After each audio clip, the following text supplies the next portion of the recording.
The Denver Broncos season ends in a 28-24 loss at home Empire Field at Mile High to the Kansas City Chiefs. Gut punch, I think, for Broncos country. Now we're sitting here. We have to wait a long time until Broncos football is back on the table, ladies and gentlemen. Today we go through the Broncos season ending on death by inches. Not to mention, what does George Paton do now? And we have a message for Broncos country through the ups and downs of this season and what to look forward to ahead. On today's brand new episode, Locked on Broncos.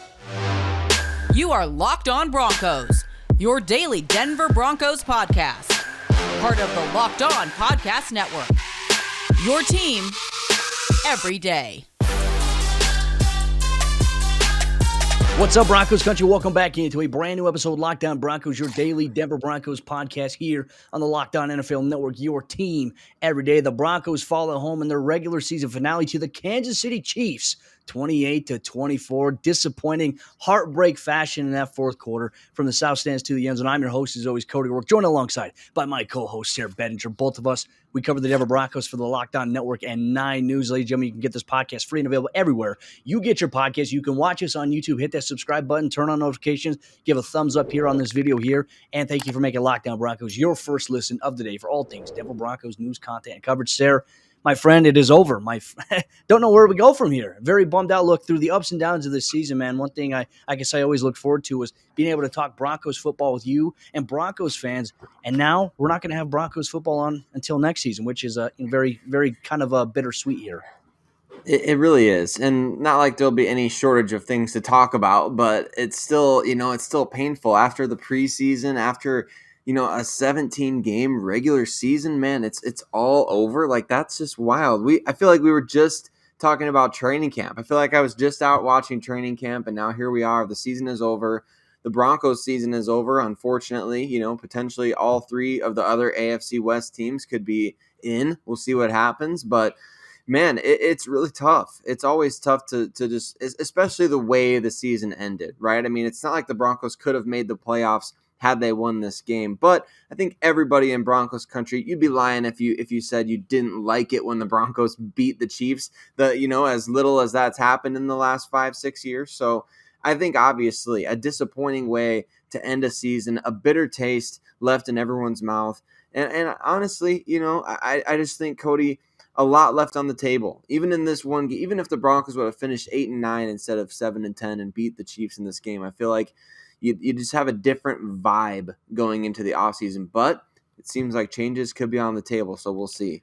Well, and ironically enough, as you mentioned, the Broncos season, it ends due to death by inches here. And obviously some late game heartbreak here for the Broncos. One specific play was a game-defining fumble recovery for a touchdown by the Kansas City Chiefs defense. And I see a lot of Broncos country piling on Melvin Gordon. Yes, you got a hold on the football, but there was a blown blocking assignment by Albert Okwuegbunam where Melvin Ingram comes in free. And by the time that Melvin touches the ball, literally he takes one step, gets blasted, and loses it. I don't see how you can be so pissed off at Melvin Gordon, who ran his tail off here for the Broncos in this game, Sayre. So, like I said, I think everyone wants to point the finger and blame. Look, I get it. Football is an emotional game. I think that you're directing your anger at Melvin Gordon in the wrong facet. He competed his tail off. He gave the Broncos a chance.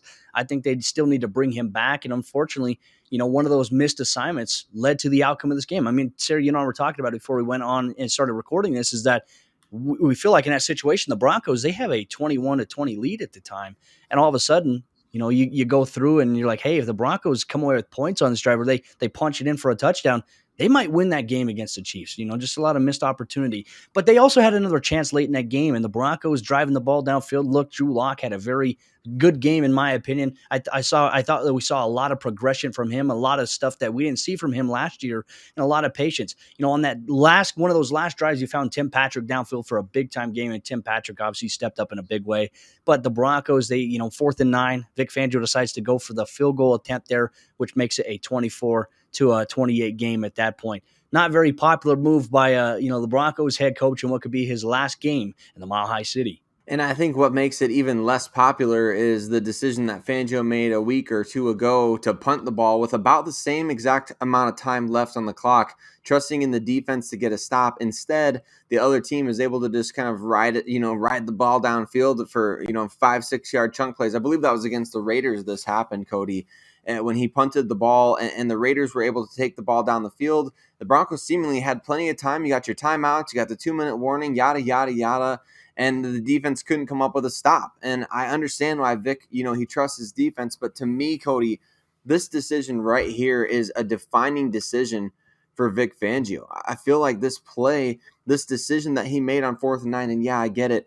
I mean, you play he gave the analytics reason after the game. I won't say excuse, but he gave the analytics reason. 4th and 9, your odds of converting 4th and 9 are just not good, and the time on the clock and yada yada yada.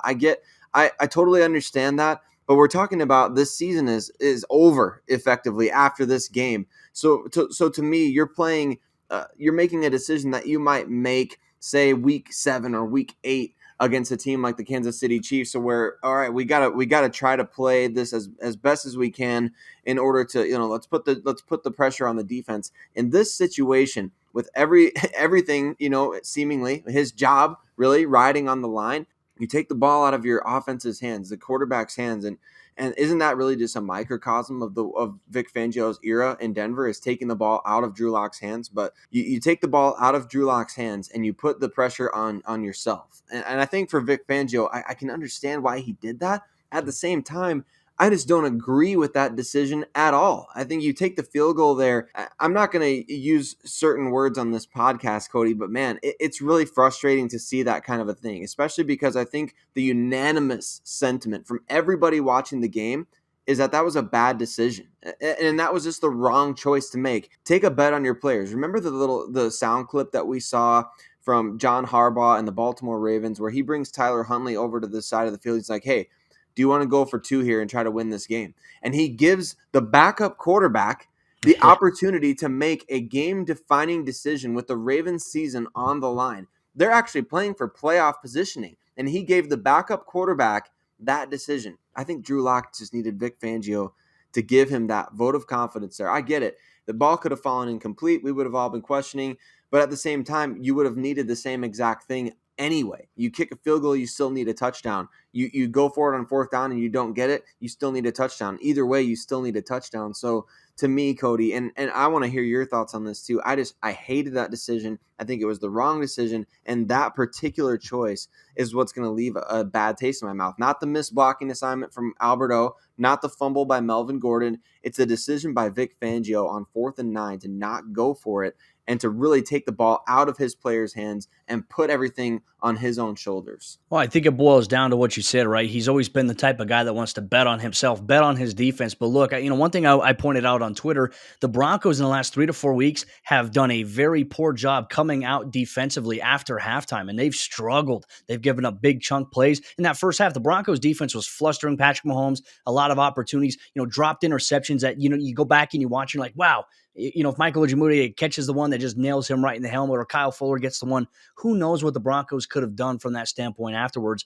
But, Vic Fangio in this situation kicked the field goal, banking on the fact that he believes his defense was going to get a stop. When did he do that? He did that against the Chiefs last year, Sayre, on Sunday Night Football, and the same outcome happened. The Broncos couldn't get stops. They go out and they lose the game, unfortunately. I think for Vic Fangio, look, I understand you got to take gambles as a coach, but in a game where, look, the Broncos had nothing to lose and everything to gain, I think, by going out and knocking Kansas City's hopes for a home field advantage out, and not to mention just ending the streak. That's good momentum to go into the offseason.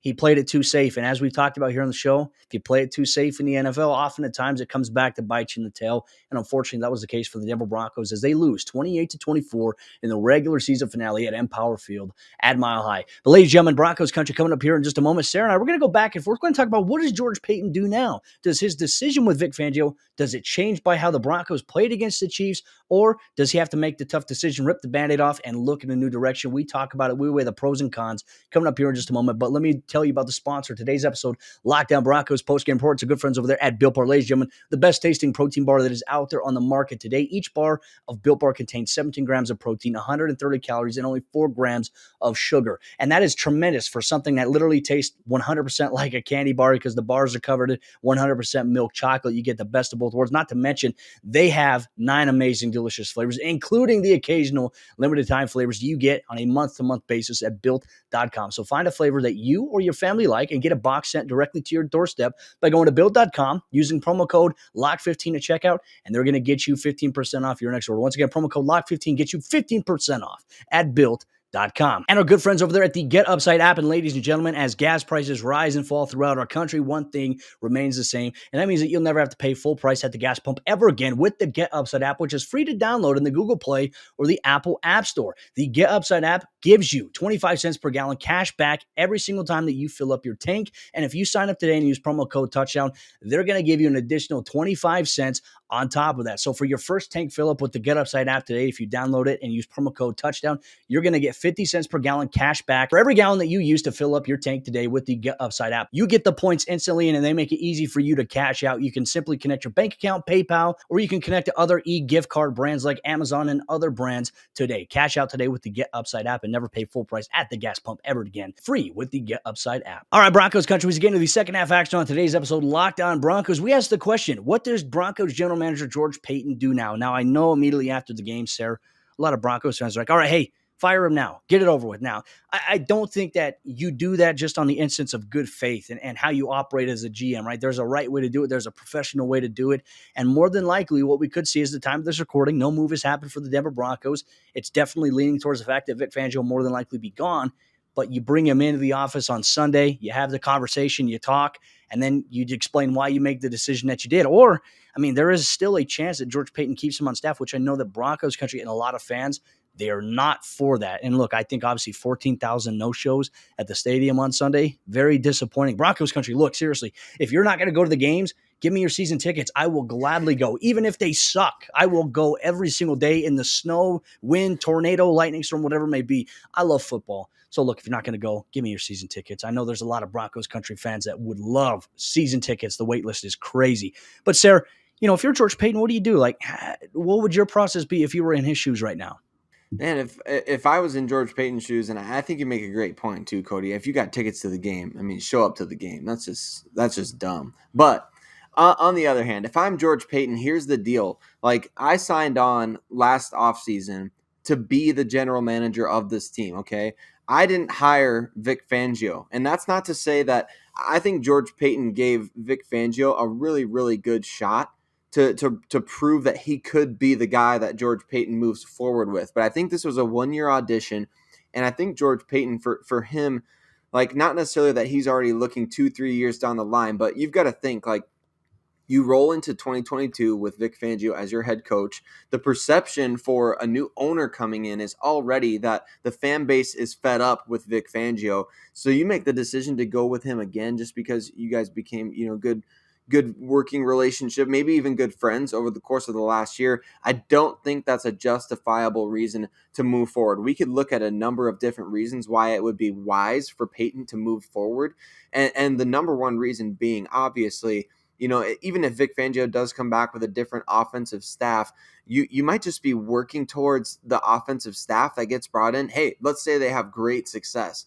They're just going to leave and go be somebody else's head coach in a year or two. And I know you can't really necessarily think that way, but to me, if I'm George Paton, I want a long-term solution at the head coach position. And I don't know necessarily that Vic Fangio can be that. And I think we have enough at this point to determine whether or not he really should be given that chance. And so I don't know where you stand with that, Cody. I don't know if you feel like this game in particular had any weight towards that, or if you felt like maybe this game in particular was a kind of just more evidence of, hey, this is not necessarily the final nail in the coffin, but confirmation of why we might make this move. The first half, I was convinced, like, hey, the players are coming out. They're fighting really hard. They're competing. They're flying around with energy, minus that first defensive drive where they gave up a touchdown. They buckled down after that. But I kind of felt like, okay, hey, this is probably the reason why. Like, if George Paton brings back Vic Fangio, this will probably be it. But then as you get through the game, right, late in that third quarter, early on in that fourth quarter, you start seeing these, some of these things that have been an issue for Vic as a head coach in terms of game management, decision-making, things like that. Then now you're starting to think like, okay, this is probably the reason why he's not going to be back next season as the head coach. Look, I think Vic is a phenomenal defensive-minded coach, and Broncos country right now is so split. They're debating back and forth and all these potential candidates that could be the next head coach, and they're like, well, we need an offensive guy. Well, we don't want to have a defensive guy. Here's the deal, ladies and gentlemen. You want a head coach that is going to be the best leader for your team, the best overall guy, regardless if he coaches offense or defense. Because if he's a really good coach, he's going to bring in a staff. He's going to assemble a staff that's going to play to the strengths of the players in those areas. It doesn't matter if the head coach is offensive minded or defensive minded. There's always going to be a coach out there that literally leans either offense or defense. But in the process, you need to make sure he's the right guy for the job that can lead a team and that entire locker room there. And Vic Fangio, one thing he mentioned in his press conference was something about the foundation. He was asked what that foundation was. And I think it's evident, Sayre, and I think Broncos country will agree. This is a Broncos team that fought all year long. I didn't see them roll over once and just accept what was happening. They fought, they competed their tails off, and that's a resiliency, right? And so I like to think of this analogy here. If you have a strong foundation, in a house, right? Let's think about a house. Houses have strong foundations.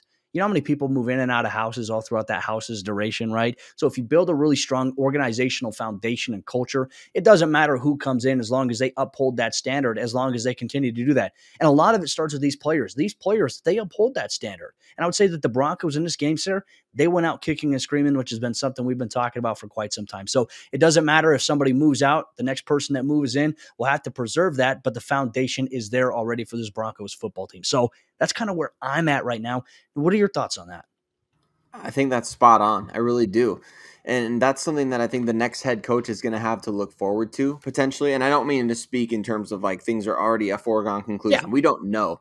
But I do, like you said, I think it's kind of trending that direction. And so, and I trust fully Cody. I do in George Paton. I feel Yeah. like he's going to be a very, very good general manager for a long time. He's so highly respected. We've seen evidence from the top to the bottom of this roster. I would say that Patrick Surtain II may be the best player on the team right now. I would say that that George Paton has done a great job of developing and solidifying and adding depth to this roster. You can trust him with player personnel moves, but I'm really interested to see what would his plan be if he had the opportunity to create his own coaching staff. If he had the opportunity to go out there, pick his guys. We know there were rumors from years ago that Dan Quinn wanted George Paton to come with him in his next head coaching destination before he was hired by Atlanta, obviously with Thomas Dimitroff. So I think there's connections there. But at the same time, I want to see George Paton keep an open mind in any prospective search. And I think you're right. The foundation is there. Vic Fangio did do some good things in terms of culture building. The Yep. Broncos don't commit as many penalties as they did in the Vic Fangio, or not the Vic Fangio, but the Vance Joseph era, pardon me. And they were committing penalties left and right under Vance Joseph. That has been significantly cut down under Fangio. And I think obviously player development has been better. So you look at those two things, and I think that is a culture that you can continually ride. You have players now on the team who have been developed by veteran coaches that you can honestly say, like, those players can carry that mantle. They can say, hey, this is what we did differently with Fangio around here. This was kind of our habits. This is how we worked. So you have a head coach that's going to be able to come in with a very, very strong roster. And I think that's what Vic Fangio, he's leaving behind potentially. He's leaving behind a very good roster, an improved culture, and I think overall a team that, as we've said many, many times, Cody, they're a quarterback away. And that may be Vic Fangio's greatest argument for sticking around. We're a quarterback away, right? I mean, that's way easier said than done. And I don't know if Fangio's the guy, if the Broncos have to draft somebody. It's kind of like if you're in a relationship with somebody and you're like, hey, I want to have kids someday. And the other person's like, I don't want to have kids at all. You may really like that person. You may even love that person. But if you don't share the same view on those type of things, you can't be with that person because one person wants kids, the other person doesn't. It's Bam. the same to me with Vic Fangio as a head coach. He doesn't want a young quarterback. We can tell. We can Yeah. see that. I mean, that the proof is in the pudding. And if he says anything to the contrary, I would say, you know what? The perception is my reality in that case. But Vic Fangio clearly doesn't want a young quarterback. And if George Paton says, look, like I might want a young quarterback, that's kind of where we're at.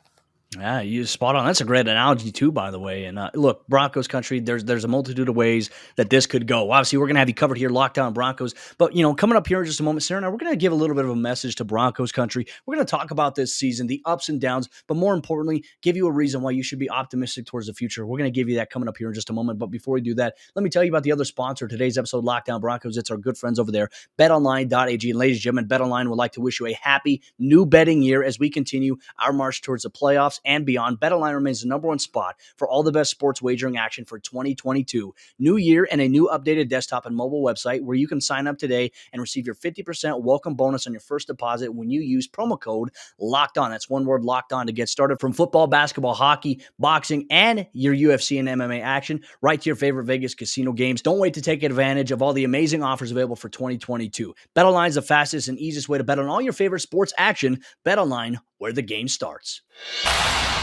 All right, Sayre, as we jump into the fourth quarter action on today's episode, Lockdown Broncos, the Broncos season ends. But ladies and gentlemen, we have some good news for you. Even though the Broncos season has ended, that doesn't mean that our season ends together. There's always football conversation all year long. At Lockdown Broncos, both Sayre, Bedinger, myself, we have you covered literally every single day, all year long, all things Denver Broncos news, content, and coverage. We love to involve you, the fans, and the listeners here on the show. If you're watching us on YouTube, it means the world that you're interacting with us. A lot to talk about, a lot to be excited about. Sayre, kind of going back to a message for Broncos country here as the season is officially over for the Broncos. No playoffs. I don't think that this is going to last forever. Now, obviously, it feels like forever since the Broncos have done anything. Obviously, 6 years feels like more like 60 at this point here. I do want to go back to a point, and I understand where Broncos fans are coming from. Obviously, the 14,000 no-shows at Empower Field, a Mile High. I think the perception is that it sends a message. I think it sends a perceptional message, but it doesn't hurt the team because those tickets are already paid for. The Broncos have an ongoing, consistent sellout streak. But here's the deal, Broncos country. Where did things go in terms of fandom? The Broncos have won 3 Super Bowls in their existence, which is far more, 3 more than most teams in the NFL have ever gotten the opportunity to even attend. Where have we gone as fans? I don't know if it's the social media, the instant gratification type of moment here, but where all of a sudden we don't support the teams anymore. And I think that's so frustrating. I mean, there were not a lot of fans out pregame throughout the stadium, outside the stadium, at the tailgates. That to me was kind of demoralizing, Sayre, because look, I think one thing unites all of us, right? We always talk about united in orange as Broncos country. I felt like this has been a division of the fan base for the last several years, and I'm hoping that Broncos country can come back together. As frustrating as it has been to watch this team go through their ups and downs and miss out and miss their moments, we love football. Being at Empower Field a Mile High on Sundays where it's roaring and passes falling complete and the fans chant in, come, please. That's what we live for, Broncos country. We love football. That's what brings us all together. If anything, look, despite the up and down season, I've loved doing this podcast with Sayre. I've loved doing this podcast to talk to you in Broncos country. It means a lot, especially as a member of the media. I mean, it's a different interaction I think that most people get, that I think that Broncos fans can get a really personalized access here on the show. I just want to say thank you, Broncos country. Despite the frustration, despite the ups and downs, love you guys. I seriously do. Sayre, I don't know how I can top that anymore. I don't want to keep rambling for no reason, but I felt like I had to get that out of my chest.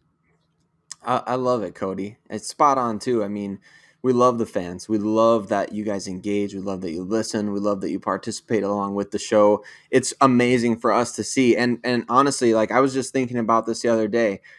We get to work. Not something my daughter's like, so you work for the Denver Broncos? I'm like, I don't work for the Broncos, but man, the Broncos, they help me make money, which is awesome. And I don't do this for money.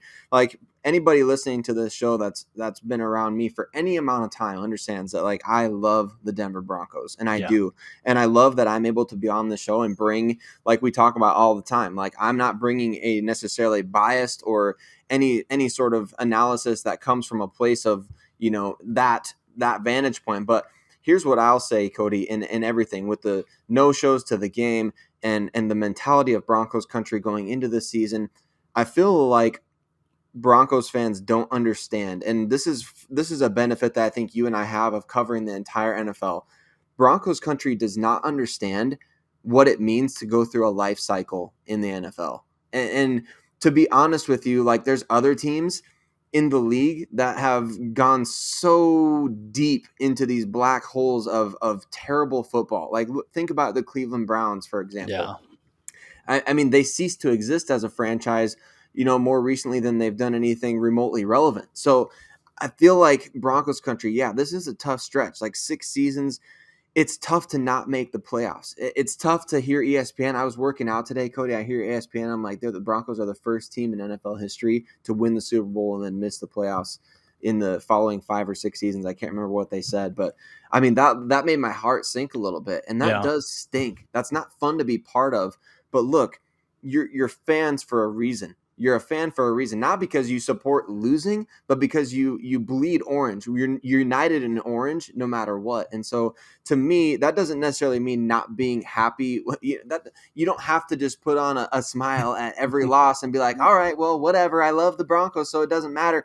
The passion should be there after a loss. But to think that the people in charge of the Broncos right now don't want the team to win, I think is silly, Cody. I feel like the people in charge of the Broncos, obviously they want to do whatever it takes to win. They've taken so many swings at players. Remember, there was rumors that we were trying to bring in Tony Romo back in the day. I mean, the Broncos have tried to uncover just about every possible scenario that they could in order to bring a quarterback into this building so that this team can get back to doing what they did right here, win Super Bowls. And I know that they want to do that. I just don't understand why fans don't resonate with that. Like, they're trying to get there. They're not trying to lose.